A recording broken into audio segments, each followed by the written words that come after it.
directeur d'école sur 5 songe à son avenir pour la prochaine rentrée scolaire et songe à quitter. C'est ce que révèle un sondage réalisé par la Fédération québécoise des directions d'établissements d'enseignement. Qu'est-ce que le réseau scolaire doit faire pour mieux valoriser la profession? On en parle avec Annie Boilard, présidente de réseau Annie RH. Bonjour Annie. Bonjour Simon. Face à ce constat-là, qu'est-ce que les directions de ressources humaines dans les différents centres de services scolaires doivent faire lorsqu'on prend connaissance de ces données-là, quand même, qui sont préoccupantes? Oui, sont préoccupantes. Bien qu'au début, à la lecture du titre de l'article, on voit « songe à ». Et ça, nous, en ressources humaines, on envoie souvent des sondages comme ceux-là, puis souvent en fin d'année. Puis typiquement, les statistiques sont assez élevées. Quand on demande aux gens est-ce que vous songez, considéreriez changer d'année d'emploi dans la prochaine année, les gens, souvent, c'est au-dessus de 50 qui vont nous dire oui. Mais quand on pose la question avec le verbe, par exemple, « prévoyez-vous », là, les statistiques descendent. Et quand on lit l'article, là, on voit que les gens ont initié une réflexion significative pour leur avenir. Donc là, ça devient effectivement plus alarmant quand on regarde ça comme ça.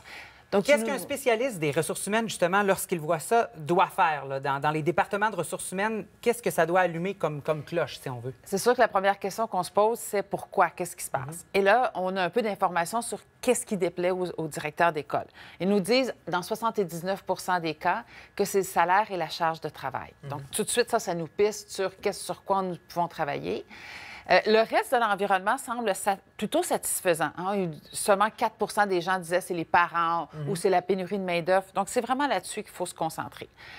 Quand on regarde au niveau des salaires, on va se demander est-ce que c'est la perception de l'équité qui est souvent en cause? Est-ce que les gens sentent qu'ils sont correctement payés et équitablement payés par rapport aux pairs? Et là, l'enjeu, c'est que pour les directeurs d'école, on les compare avec les professeurs d'école, évidemment, et c'est là que le bas blesse. Tout comme aussi la charge de travail. On voit qu'en moyenne, ils travaillent 54 heures par semaine. C'est une significative charge de travail. Il y a peut-être des allègements qui peuvent être faits, revoir la façon dont le travail est structuré. Souvent, l'automatisation, puis au Québec, on peut le double souligner là, parce qu'on a des quêtes à aller chercher là-dessus. Là. Donc, revoir la façon dont le travail est fait. Il faut soutenir les directeurs d'école pour les engager puis qui restent dans leur poste. De façon plus globale, qu'est-ce qui peut démotiver un employé dans une organisation? Souvent, la première chose, c'est le salaire. Ça, c'est certain que si les gens ne sont pas correctement payés, c'est un enjeu. Ensuite, il y a souvent 3 morceaux qu'on va aller regarder. Est-ce que la personne, elle apprécie le sens de son travail? Qu'est-ce qu'elle fait? Et là, on peut penser au professeur, directeur d'école. Là, au niveau du sens, oui, ils aident des enfants à contribuer à la société de demain. Puis il y a tout aussi l'affiliation. Donc, est-ce que la personne, elle se sent dans l'équipe de travail? Elle se sent intégrée dans l'équipe de travail? Ensuite, est-ce qu'elle se sent compétente pour faire ce travail? Est-ce qu'elle se sent valorisée dans son travail? Ça, c'est, je dirais, le deuxième bouton là, qu'on va presser. Puis le troisième, c'est est-ce que la personne, elle sent qu'elle a du pouvoir d'action, de l'autonomie? Est-ce qu'elle prend ses propres décisions?